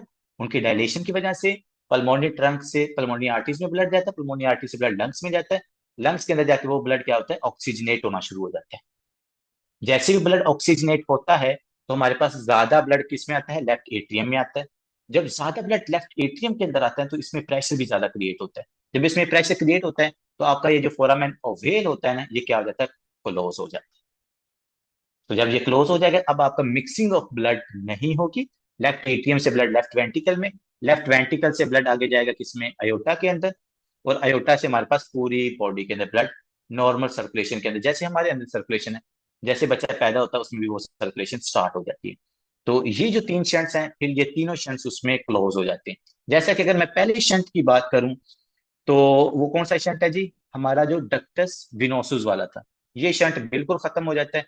ये जो डक्टस विनोसिस होती है ना, इसकी जगह पर क्या बन जाता है सर, डक्टस विनोसिस की जगह पर बन जाता है हमारे पास राउंड लिगामेंट। ये आप लिखते जाएं, क्योंकि अब बच्चे की तो नॉर्मल सर्कुलेशन स्टार्ट होगी, अब हमें अम्बेलिकल वेन्स या ये जो डक्टस विनोसिस, अब हमें इनकी जरूरत तो नहीं है ना। तो जाहिर बात है फिर बाद में इन्होंने किसी ना किसी चीज को तो बनाना ही है। तो जो डक्टस विनोसुस है, ये आपके पास लिगामेंट विनोसुम बनाती है, ठीक है, सिंपल। डक्टस विनोसिस फिर क्या बना देगी सर, लिगामेंट विनोसुम। जो ऊपर आपके पास डक्टस आर्टियोसिस है ना, जो इस बच्चे के अंदर पल्मोनरी ट्रंक और अयोटा के दरमियान क्रिएट हुई थी, डक्टस आर्ट्रियोसिस, ये जब हमारे पास क्लोज हो जाएगी तो ये फिर भी इसकी जगह पर क्या बनेगा, लिगामेंट आर्ट्रियोसम। ये साथ लिख लें, डक्टस आर्ट्रियोसिस की जगह पर लिगामेंट आर्ट्रियोसम बन जाता है। ये इसका डेरिवेटिव होता है। अब ये क्लोज की होता है। ये जो आपके पास डक्टस आर्ट्रियोसिस है ना बच्चे, इसके ऊपर दो तीन बातें सुने। डक्टस आर्ट्रियोसिस को ओपन कौन रखता है, हाँ जी कम स्टूडेंट, डक्टस आर्ट्रियोसिस को ओपन रखने के लिए हमें क्या चीज चाहिए स्टूडेंट्स, डक्टस आर्ट्रियोसिस को ओपन रखने के लिए, prostaglandin E1 E2। Very good बच्चे बता रहे हैं सर हमें prostaglandins, so blood flow to them stay low. ठीक है जी, आप अच्छा वो वही बातचीत करें, हाँ जी। डक्टस आर्टियोसिस को ओपन रखने के लिए आपको किसी की जरूरत है सर, प्रोस्टाग्लैंडिन्स को। क्या मुझे कोई स्टूडेंट्स बता सकता है वो प्रोस्टाग्लैंडिन्स कहाँ से आते हैं, anyone, placenta. Anyone, placenta. Placenta, placenta, very good. कि जैसे हमारे पास तमाम स्टूडेंट्स कह रहे हैं कि सर जो प्लेसेंटा होता है, वो प्लेसेंटा भी पी से बन रहा है, वो प्लेसेंटा प्रोस्टाग्लैंडिन्स को रिलीज करता है, वो प्रोस्टाग्लैंडिन्स क्या करते हैं, हमारे पास डक्टस आर्टियोसिस को ओपन करके रखते हैं जब तक बच्चा माँ के पेट के अंदर है, जब तक वो फीटल होता है, क्योंकि हमें इसकी जरूरत है ना। जब वो माँ के पेट के अंदर तो उसके लंग्स काम नहीं कर रहे होते, तो हमें ये चाहिए होता है। आप देखिए, जब बच्चा पैदा होता है तो सबसे पहले आप क्या उसका कट ऑफ करते हो, हाँ जी, सबसे पहले कौन से कनेक्शन को खत्म किया प्लेसेंटा जाता है, अम्बिलिकस। प्लेसेंटा को। जी जी, प्लेसेंटा को खत्म किया जाता है। प्लेसेंटा को कट ऑफ करोगे, क्या अब मजीद प्रोस्टाग्लैंडिन्स बनेंगे, क्या नो मजीद सर। प्रोस्टाग्लैंडिन्स बनेंगे, नहीं सर। नो। तो अगर प्रोस्टाग्लैंडिन्स नहीं बनेंगे तो डक्टस आर्टियोसिस क्या हो जाता है, क्लोज हो जाता है। Very good. यस तो सर। डक्टस आर्टियोसिस को क्लोज होने में कितने के दिन लग सकते हैं, हाँ जी जल्दी जल्दी बता दें, how many days it took for ductus arteriosus to close. 1 to 2 जी जी days। बिल्कुल, 1 to 2 day, no, it took 3 to 4 days. मतलब कि जो हमारे पास डिफरेंट सोर्सेज है वो ये लिखते हैं कि भाई 3 से 4 दिन तक अगर डक्टस आर्टियोसिस रहता है ना, तो इसको टाइम लगता है डीजनरेट होने के अंदर, और आगे किसमें कन्वर्ट हो जाता है, डक्टस आर्टियोसिस कन्वर्ट हो जाता है लिगामेंट आर्टियोसम के अंदर। अब हमारे पास एक कंडीशन आ गई है, जैसे मैं कहता हूँ कि ट्रांसपोजिशन ऑफ ग्रेट वेसल्स। अब उन पेशेंट्स के अंदर आपने इस डक्टस आर्टियोसिस को ना ओपन रखना है, बच्चा पैदा हो गया, बच्चे के अंदर हमें डक्टस आर्टियोसिस पैथोलॉजी पाई जा रही है, और उस पेशेंट के अंदर आपने डक्टस आर्टियोसिस को ओपन रखना है, तो इसमें अब क्या करोगे, हाँ जी, एनसेड्स देंगे। इसके अंदर आप क्या करोगे, एंसिड दोगे। हम्म। ट्रांसपोजिशन ऑफ ग्रेट वेसल वाले बच्चे के अंदर ओ आपको सॉरी डक्टस सॉरी। आर्टियोसिस चाहिए होता है। बाहर से प्रोस्टाग्लैंडिन देंगे, प्रोस्टाग्लैंडिन्स दे। सॉरी। आप इस बंदे को एक्सोजीनियसली क्या करोगे, प्रोस्टाग्लैंडिन्स दोगे। प्रोस्टाग्लैंडिन्स। हम जो पेशेंट आपके पास मैडम, जो पीडीए का पेशेंट होता है ना, पेटेंट डक्टस आर्टियोसिस, जिसका ये क्लोज नहीं हो रहा होता, उसके अंदर हम एंसिड्स देते हैं, एंडोमेट्रासिन उसमें देते हैं, आइबोप्रोफेन आप उसको देते हो जिसका ये क्लोज ना हो रहा हो, आफ्टर 4 to 5 डे, तो फिर आप उसको एंसिड्स देके प्रोस्टाग्लैंडिन्स को इनहिबिट करके उसमें आप इसको क्लोज करवा लेते हो। तो पीडीए पेटेंट डक्टस आर्टियोसिस वाले पेशेंट को आप क्या देते हो, एंसिड्स। ट्रांसपोजिशन ऑफ ग्रेट वेसल्स, या अगर किसी और भी जैसे कि हम कहते हैं पैथोलॉजी ऑफ लेट्स सपोज, जिनके अंदर आपको इनका मिक्सिंग चाहिए होती है, तो फिर उनके अंदर आप प्रोस्टाग्लैंडिन्स बाहर से देखते हैं। ठीक है, तो ये चीज आपने क्या रखनी है यहाँ पर, याद रखनी है। डेरिवेटिव्स आपने लिख लिए, मैंने आपको लिखवा दिए। सबसे पहले जो आपके पास डक्टस विनोसस है, लिगामेंट विनोसम, डक्टस आर्टियोसिस, लिगामेंट आर्टियोसम, और उसके बाद आपके पास रह जाता है बाकी अम्बेलिकल वेन। अम्बेलिकल वेन से भाई हमारे पास राउंड लिगामेंट, ये क्वेश्चन पूछा गया, आई थिंक यूवर्ड के अंदर पूछा गया या एमबीएम एग्जाम के अंदर पूछा गया ये, कि जो अम्बेलिकल वेन है इससे कौन सा स्ट्रक्चर बनता है, तो अम्बेलिकल वेन से आपका राउंड लिगामेंट, जिसको हम आगे फाल्सीफॉर्म लिगामेंट के अंदर भी यूज करते हैं। इसके अंदर एक प्रोसीजर होता है, अभी मेरा जेन से नाम निकल गया, इसमें हम क्लिप करते हैं इसको ना, तो उसके अंदर भी ये वाला राउंड लिगामेंट्स को हम ज्यादातर यूज करते हैं, जिसको फाल्सीफॉर्म लिगामेंट भी कहा जाता है, फाल्सीफॉर्म लिगामेंट के अंदर होता है। तो ये अम्बेलिकल वेन से सर राउंड लिगामेंट, अम्बेलिकल आर्टियस से मीडियल अम्बेलिकल लिगामेंट्स, आपने याद रखना। देखिए यहाँ पे फर्क होता है, एक मीडियन का वर्ड हम अक्सर यूज करते होते हैं, तो एक होता है मीडियल अम्बेलिकल लिगामेंट। तो जो अम्बेलिकल आर्टरीज है ना आपकी, ये वाली जो मैंने ब्लू से ड्रॉ की है, ये जब खत्म होगी ना, तो ये आपके पास मीडियल एल, अम्बेलिकल मीडियल, दोनों में एल आ रहा है ना, तो ये मीडियल अम्बेलिकल लिगामेंट बनाएगी। ठीक है जी। तो उसके बाद फोरामेन ओवेल है, तो फोरामेन ओवेल की जगह पे फोसा ओवेलस, जैसे किसी स्टूडेंट्स ने भी ऊपर बनाया था, तो ये बन जाता है। तो ये थी बच्चे आपके पास fetal circulation, umbilical vein, ductus venosus, inferior vena cava, right atrium, left ventricle, aortic arch, उसके बाद आयोटा, नीचे आके अम्बेलिकल आर्टरीज। ये सिंपल सी सर्कुलेशन थी, और जो इसकी पैथोलॉजीज थी वो सारी हमने यहाँ पर डिस्कस कर लिए। I hope so it really make sense, you really enjoy our today lecture.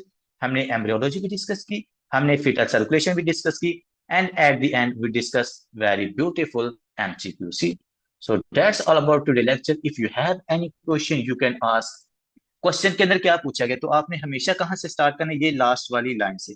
Let's को यहाँ पर लिखा हुआ है ना, failure of which of the following processes during embryonic development is most likely responsible for this patients finding on the imaging. तो बच्चे अगर आप गौर करो ना, तो आपको लास्ट वाली लाइन से पता चल रहा है कि एक्चुअली में वो ऊपर आपसे क्या पूछ रहे हैं। वो आपसे यही यहाँ पर पूछ रहे हैं कि जितना हमें लास्ट लाइन से लग रहा है, failure of which of the following process during embryonic development is most likely responsible for this patient finding on imaging, कि उस पेशेंट का ना कुछ जो एम्ब्रियोलॉजिकल प्रोसेस है ना, उसका फेलियर हुआ है। मतलब हमने उसकी एमआरआई करवाई है, या चेस्ट एक्सरे कराई, या सीटी स्कैन कराया है, whatever is the radiological imaging test है, हमें उसके ऊपर कुछ डिफेक्ट्स मिले हैं, that defect happen in the embryological process. तो आपने जब भी एमसीक्यूज को सॉल्व करना है, अगर वो हमारे पास केस सिनेरियो है, या हमारे पास इस तरह का एमसीक्यूज, एक हमारे पास जो एनआरई के अंदर क्वेश्चन होते हैं, वो ज्यादातर वन लाइनर क्वेश्चन होते हैं, तो वो तो उसकी लाइन ही एक ही होती है, तो आपको उससे आइडिया हो जाता है। लेकिन अगर पूरा सिनेरियो बेस्ड क्वेश्चन हो ना बच्चे, तो उसके अंदर आपने क्या करना होता है, लास्ट लाइन से स्टार्ट करना। ठीक है, लास्ट लाइन तो पहले ये आपने आज से टेक्निक याद रखनी है, ताकि आपको आइडिया हो जाए कि वो आपसे डायग्नोस पूछ रहा है, वो आपसे ड्रग का मैकेनिज्म ऑफ एक्शन पूछ रहा है, वो आपका ड्रग से साइड इफेक्ट पूछ रहा है। और इवन दो ये वाली टेक्निक मैंने इस्तेमाल जब की ना आपके रियल एग्जाम असेंबली के अंदर, मेरे 20 से 25 क्वेश्चन ऐसे थे जिसके लिए मुझे ऊपर वाला सिनेरियो पढ़ना ही नहीं पड़ा था, मुझे लास्ट वाली लाइन से पता चल गया था कि वो मेरे से क्या पूछ रहे हैं। तो मैं इसलिए आपको हमेशा सजेस्ट करूंगा, ये टेक्निक होती है कि अगर हमारे पास यूएसएमबी एस्पायरेंट्स यहाँ पे स्टूडेंट्स बैठे हुए हैं, तो वो यही करेंगे कि लास्ट वाली लाइन से स्टार्ट करेंगे। ठीक है, अक्सर मैं जब वो ड्रग का मैकेनिज्म ऑफ एक्शन या ड्रग का साइड इफेक्ट पूछता है ना आपसे ऊपर इतना लंबा सिनेरियो देने के बाद, तो आप डायरेक्टली उस ड्रग का मैकेनिज्म ऑफ एक्शन या साइड इफेक्ट बता देते हो, या डायग्नोज भी इवन तो मोस्टली पता चल जाता है। ठीक है, तो लास्ट लाइन पढ़ने के बाद आप आते हो फर्स्ट लाइन के अंदर। अब फर्स्ट लाइन के अंदर बच्चे आपकी, जिसको हम कहते हैं ना रूट ऑफ क्वेश्चन, आपकी वो फर्स्ट लाइन के अंदर होता है रूट ऑफ क्वेश्चन, या जिसको हम कहते हैं प्रेजेंटिंग सिम्टम्स। ये जो पहली लाइन है ना बच्चे, इस लाइन के अंदर आप देखोगे कि आपको हमेशा दो सबसे इंपॉर्टेंट चीजें मिलेंगी। क्या सर? एक तो उसकी प्रेजेंटिंग सिम्टम्स, प्रेजेंटिंग सिम्टम्स के पेशेंट किन सिम्टम्स के साथ प्रेजेंट किया है, it's always return in the first line. एक ये बात होगी सर, जैसे आपके पास पेशेंट कफ के साथ आ रहा है, डिस्निया के साथ आ रहा है, टेकिपनिया के साथ आ रहा है, टेकिकार्डिया के साथ आ रहा है, एब्डोमिनल पेन के साथ आ रहा है, डायरिया के साथ आ रहा है, वोमिटिंग के साथ आ रहा है, हेडेक के साथ आ रहा है, हाइपरटेंशन के साथ आ रहा है, वट एवर द सिम्टम, हमेशा वो सिम्टम पहली लाइन के अंदर लिखी होती है। ठीक है, अब देखिए यहाँ पर, और दूसरा जो इंपॉर्टेंट फैक्टर है ना, वो आपने याद रखना, एज फैक्टर। बच्चे एज फैक्टर बहुत ज्यादा इंपॉर्टेंट है। लेट्स सपोज यहाँ पर आपने देखा है ना कि 2 डे ओल्ड बॉय है, इसका मतलब क्या है, ये 2 दिन का बच्चा है ना, इसमें कोई ना कोई कंजेनिटल डिसऑर्डर ही होगा। तो एज फैक्टर भी आपने हमेशा कंसीडर करना है। काफी ज्यादा जो क्वेश्चंस होते हैं ना, ये एज फैक्टर आपको हेल्प कर रहा है। जैसे मैं आपको एग्जांपल दे सकता हूँ, देखो हम वैसे बात नहीं कर रहे, इट्स रियली हेल्प। हमारे पास मोस्टली जो फीमेल्स होती है ना, 25 से 35 या 40 के दरम्यान, तो आप स्टेटमेंट स्टार्ट करोगे ना, देखो 35 30 35 लिखा हुआ है ना, तो इसका मतलब और आगे वो मैं लिखा हुआ है। मोस्ट केसेस के अंदर वो आपसे ऑटोइम्यून डिजीज पूछेंगे, मोस्ट केसेस के अंदर। ठीक है। इसी तरह अगर वो आपके पास यंग फीमेल लिखते हैं 20 25 साल की, और उसके साथ वो हाइपरटेंशन लिख दें, तो इसका क्या मतलब होगा सर, उसको फिब्रोल डिस्प्लेजिया हो सकता है। ठीक है, जो जो रीनल आर्टरी होती है उसकी एबनॉर्मेलिटी की वजह से जो फीमेल्स के अंदर में ब्लड प्रेशर हाई मिलता है, वो हो सकता है उसका। ठीक है। तो एज बहुत इंपॉर्टेंट है। इस तरह अगर एल्डर्स लिखे जाए, मतलब 60 साल या 65 साल का बंदा है, और अगर वो मेल लिखा जाए, मोस्टली उनके अंदर है जो कोलोन के कैंसर्स होते हैं वो काफी ज्यादा कॉमन होते हैं।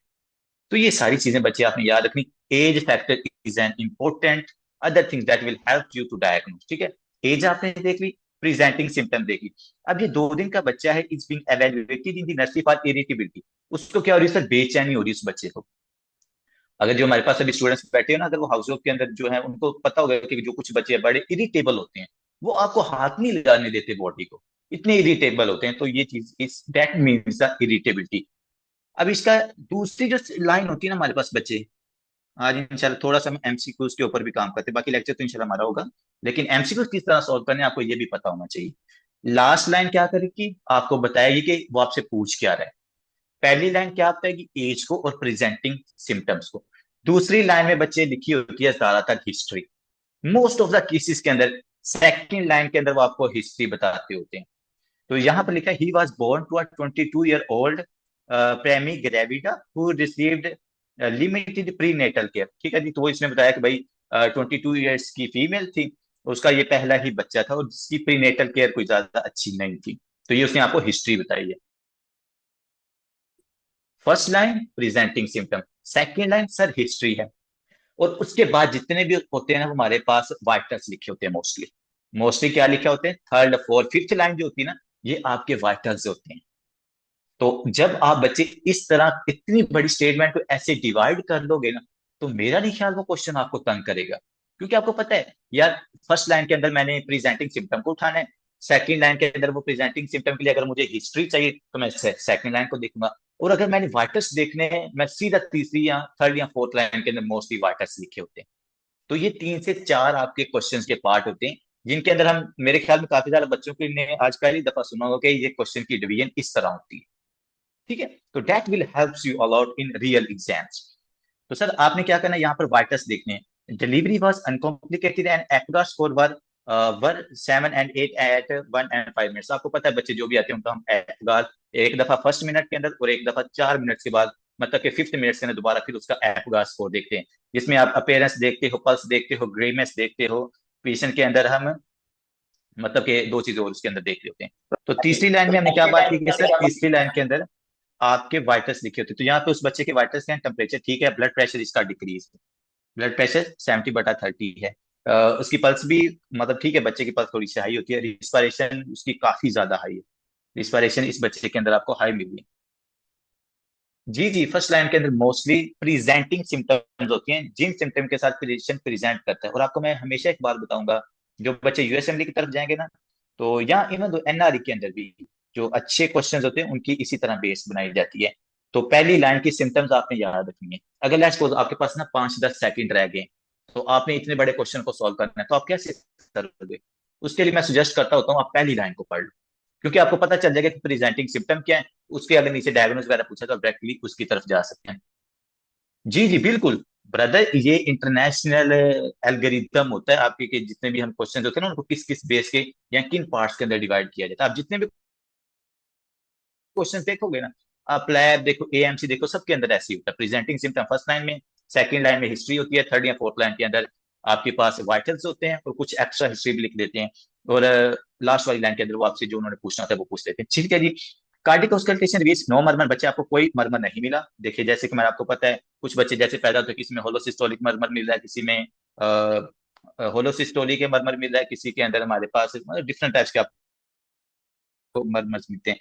दूसरी जो चीज आपको मिल रही है यहाँ, serum lactate level is elevated. अब बच्चा, मैं आपको बताऊं, इतनी लंबी उन्होंने हिस्ट्री में क्या क्या हमें चीज अभी तक याद रखनी है। बच्चा इरिटेबल है, ब्लड प्रेशर इसका ड्रॉप है, ब्लड प्रेशर इसका ड्रॉप है, और जो लैक्टेट का लेवल है वो इसका हाई है। इकोकार्डियोग्राम, ठीक है, आपने इसका अल्ट्रासाउंड करवाया, show the origin of iota lying anterior and to the right of pulmonary artery। Pulmonary artery के राइट साइड की तरफ आपको अयोटा नजर आ रहा है। नॉर्मली जो आपके पास अयोटा होता है, तो मैंने यहाँ पर हार्ट की डायग्राम बनाई है जी। ये देखें, नॉर्मली आपके पास ये जो पल्मोनरी ट्रंक होती है ना, इसकी लेफ्ट साइड की तरफ अयोटा होता है। Oh my God, that's beautiful question. कि नॉर्मली सर जो पल्मोनरी ट्रंक है ना, ये देखो, ये पल्मोनरी ट्रंक है, अयोटा इसकी किस साइड की तरफ है? इसके लेफ्ट साइड की तरफ है। कहाँ से निकला है सर? हमारे लेफ्ट वेंट्रिकल से अयोटा निकला, ये नॉर्मल है। लेकिन उन्होंने क्वेश्चन में बताया है कि सर जब हमने उस पेशेंट की इकोकार्डियोग्राफी करवाई ना, तो जो अयोटा होता है ना, जो पहले नॉर्मली तो वो आपके पल्मोनरी ट्रंक की लेफ्ट साइड की तरफ होता है, इस बच्चे में हमें राइट साइड की तरफ मिल रहा है। मतलब जो अयोटा है ना बच्चे, वो यहाँ पर है, इस साइड की तरफ अयोटा है। इसका क्या मतलब हो सकता है? इसका सर मतलब ये है कि पल्मोनरी ट्रंक हम कहते हैं कि उसमें सर यहाँ पर होगी, और इस पल्मोनरी ट्रंक के राइट साइड की तरफ हमारे पास अयोटा है। इसका मतलब सर ये होगा कि उस बंदे के, उस बच्चे के, जो 2 दिन का बच्चा है, इनिशियल सिम्टम उसके अंदर हमारे पास साइनोसिस भी आ रही है, उसका बीपी भी ड्रॉप है, लैक्टेट का लेवल भी बढ़ा हुआ है, जो हमें डीऑक्सीजनेशन बता रहा है। और यहाँ पर उसने कहा कि अयोटा के राइट साइड की, सॉरी, पल्मोनरी ट्रंक के राइट साइड की तरफ अयोटा ड्राइव हो रहा है। इसका मतलब है राइट वेंट्रिकल से अयोटा निकल रहा है। और अगर राइट वेंट्रिकल से अयोटा निकले और लेफ्ट वेंट्रिकल से पल्मोनरी ट्रंक निकले, उस डिजीज को हम क्या कहते हैं? जल्दी जल्दी, वेरी गुड, जल्दी जल्दी बताएं। उस डिजीज को हम क्या कहते हैं जिसके अंदर ट्रांसपोजिशन ऑफ, वेरी गुड, जैसे स्टूडेंट्स ने बताया कि सर हम उस डिजीज को ट्रांसपोजिशन ऑफ ग्रेट वेसल्स कहते हैं। तो अभी तक की जो सिम्टम्स थी उसके मुताबिक हमने क्या कर लिया, इस पेशेंट को डायग्नोज कर लिया। देखिए यहाँ पर उन्होंने साइनोटिक भी लिखा हुआ है। तो और ये लैक्टेट लेवल क्या बता रहा होता है? लैक्टेट लेवल यही बता रहा है ना कि पेशेंट का जो ब्लड है वो डीऑक्सीजनेटेड है, हाईली डीऑक्सीजनेटेड है, वो फिर लैक्टिक एसिड को ज्यादा बनाना शुरू कर देता है। और चूंकि साइनोटिक है बच्चे, एक बात हमेशा मेरी याद रखना, अगर बच्चा आपके पास 2 दिन का है, 3 दिन का है, 4 आवर्स का है, 8 आवर्स का है, हमारे पास 5 दिन का या 6 दिन का, मतलब अर्ली साइनोसिस होगी ना, तो एक तो उसके अंदर या तो ट्रांसपोजिशन ऑफ ग्रेट वेसल्स होगा, या उसके अंदर टेक्टोलॉजी ऑफ फैलट होता है मोस्ट ऑफ द केसेस के अंदर। क्योंकि इन डिजीजेस के अंदर ना बच्चे के अंदर सीवियरली अर्ली साइनोसिस होती है। ठीक है, तो यहां पर स्टूडेंट्स ने खुद ही डायग्नोस कर लिया है कि सर इस पेशेंट के अंदर कौन सी डिजीज है, ट्रांसपोजिशन ऑफ ग्रेट वेसल। तो पहला तो आपने इसको करना था डायग्नोस। अब उसने कहा है कि जो इसको ट्रांसपोजिशन ऑफ ग्रेट वेसल्स हुआ है वो किस डिफेक्ट की वजह से हुआ है। तो उसने कहा failure of which of the following processes during embryonic development is most likely responsible for this patient finding on imaging। तो इमेजिंग के ऊपर जो आपने इस पेशेंट के अंदर एम्ब्रियोनिक डेवलपमेंट देखी है, तो उसका डिफेक्ट कहां पर है, ये मैंने आपको बात कल भी एक्सप्लेन की थी। तो स्टार्ट के अंदर क्या बनता है सर? स्टार्ट के अंदर बनता है ट्रंकस आर्ट्रियोसिस, ट्रंकस आर्ट्रियोसिस। फिर मैंने कहा था कि ट्रंकस आर्ट्रियोसिस के दरमियान में क्या बनता है सर? सेप्टम।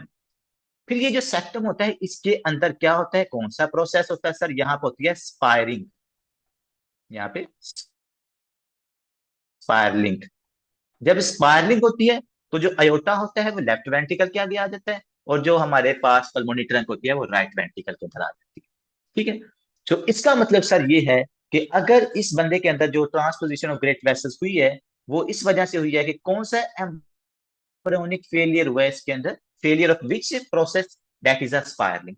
तो करेक्ट आंसर था इसका ई। लेकिन भाई ई चले करेक्ट आंसर है, लेकिन हम डायरेक्टली करेक्ट आंसर की तरफ नहीं जाते होते। हाँ जी, तो डिजीज हमारे पास डायग्नोस बनता है स्पायरलिंग, जैसे आप बहुत अच्छे स्टूडेंट्स हो, आपको उसी टाइम पता चल गया। लेकिन हमने दूसरे ऑप्शंस को एक्सक्लूड भी करना, जैसा कि ए ऑप्शन क्यों नहीं है, फ्यूजन। सर फ्यूजन का यहाँ पर कोई मसला नहीं है। अगर फ्यूजन में डिफेक्ट होता तो इस बच्चे के अंदर क्या होना था? एएसडी, एटीएल साइटल डिफेक्ट, या इसके अंदर वीएसडी होना था। क्योंकि एएसडी और वीएसडी के अंदर हमें पता है सेप्टम प्राइमम सेप्टम सेकेंडम के साथ मिलते हैं, वो दोनों आपस में फ्यूज होते हैं। अगर फ्यूजन ना होगी तो उनमें एएसडी या वीएसडी होगा उनके। तो पहला ऑप्शन इसलिए नहीं था। दूसरा है ऑब्लिट्रेशन। ऑब्लिट्रेशन कहां पर होती है, अगर कोई मुझे स्टूडेंट्स बताना चाहे, एम्ब्रियोलॉजिकल प्रोसेस कौन सा आता है जहां पर ऑब्लिट्रेशन होती है, मतलब कि कोई ना कोई चीज खत्म होती है। ऑब्लिट्रेशन कहां पर कलम होती है? डिवर्टिकुलम है, कलम डिवर्टिकुलम है। Come on students. Meckel diverticulum के अंदर हाँ वहां पर भी होती है, लेकिन हम यहाँ पे सीवीएस की बात कर रहे हैं। तो सीवीएस के अंदर सर ये ऑब्लिट्रेशन कहां पर होती है, मतलब कि कोई ना कोई वैसल जो है ना। सेप्टल प्राइमम ऑब्लिटरेट हो जाता है। Septum primum. सेप्टम प्राइमम अगर ओब्लिटेट हो जाएगा तो वो तो एएसडी होगा ना। तो हमने कहा ना कि जैसे मैंने ऊपर बताया, जो फ्यूजन डिफेक्ट होगा ना तो उसकी वजह से पेशेंट को एएसडी होगा। बच्चे ओब्लिट्रेशन अगर आपको याद हो ना, जो आपके पास बनती है ना डक्टस आर्टियोसिस, जो मैं अभी आपको आज का टॉपिक दिया फीटल सर्कुलेशन।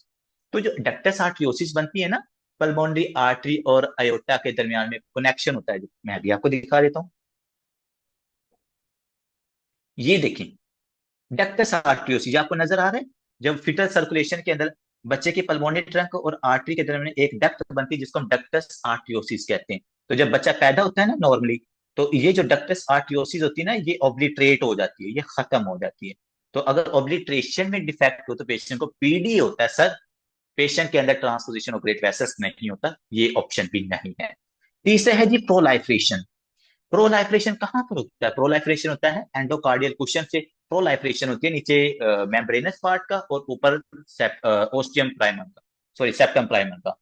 तो अगर उनमें डिफेक्ट हो तो पेशेंट के अंदर एएसडी और वीएसडी दोनों नजर आता है, लेकिन इसमें एएसडी और वीएसडी नहीं है, तो ये भी ऑप्शन नहीं है। सेप्टेशन। तो भाई सेप्टेशन तो आपको सबको पता है कि सेप्टेशन हमारे पास कहां पर होती है वैसे सेप्टेशन, अभी चलिए आप बता जल्दी जल्दी बता दें, डी ऑप्शन। सेप्टेशन कहां पर होती है? सेप्टेशन कहां पर होती है जिसमें डायरेक्ट सेप्टा बनता है? सेप्टेशन, चलिए ये आपके सामने सेप्टेशन बनी है ऊपर, ये सेप्टाइन के दरमियान में बनता है ना, डक्टस आर्टियोसिस के दरमियान में सेप्टम क्रिएट होती है और सेप्टम के बाद स्पायरलिंग होती है। लेकिन मसला इसमें क्या था, चूंकि ब्लड वेसल्स अपनी रॉन्ग लोकेशन पे लगी हुई हैं, तो वो जब स्पायरलिंग प्रॉपरली ना होती तो इस वजह से इस पेशेंट के अंदर ये डिसीज होती है। So the correct answer is spiralling. अब आप मुझे खुद बताएं, क्या ये क्वेश्चन इतना डिफिकल्ट है जितना हमें मोस्टली लगता है? कितने स्टूडेंट्स को पता चला कि आज ये जो टेक्निक्स हैं, लास्ट लाइन फर्स्ट है या प्रेजेंटिंग सिम्टम्स का या हिस्ट्री का? इस एक क्वेश्चन के अंदर हमने 4 से 5 टेक्निक्स को यूज किया है। ठीक है, तो इसलिए क्वेश्चन आपके पास देखो कितना इजी हो गया है। तो यही हमारा मकसद है। इंशाल्लाह आपको डिफिकल्ट से डिफिकल्ट एग्जाम भी बहुत ज्यादा इजी लगेगा। Let's comes to our next question.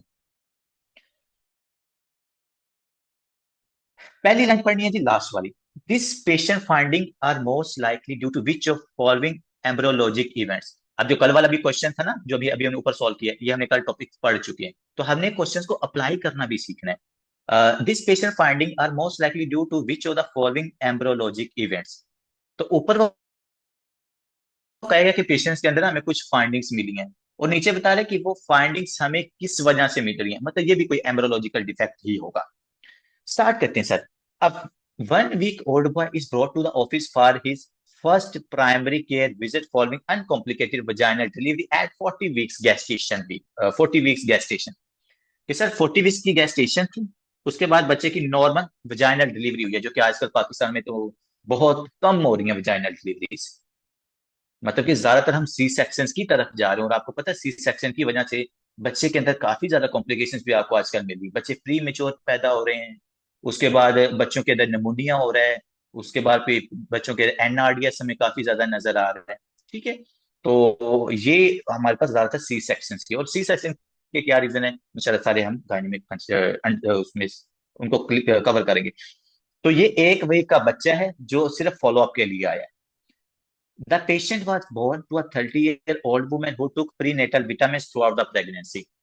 तो 30 साल की वुमेन है जिसके ये बच्चा पैदा हुआ है, जिसने सिर्फ विटामिन को प्री नेटल केयर के अंदर यूज किया था। The nursery course was uncomplicated and he was discharged at approximately 30 hours of life following observation of appropriate breastfeeding, voiding, stooling, weight, length and head circumference are at the 50th percentile।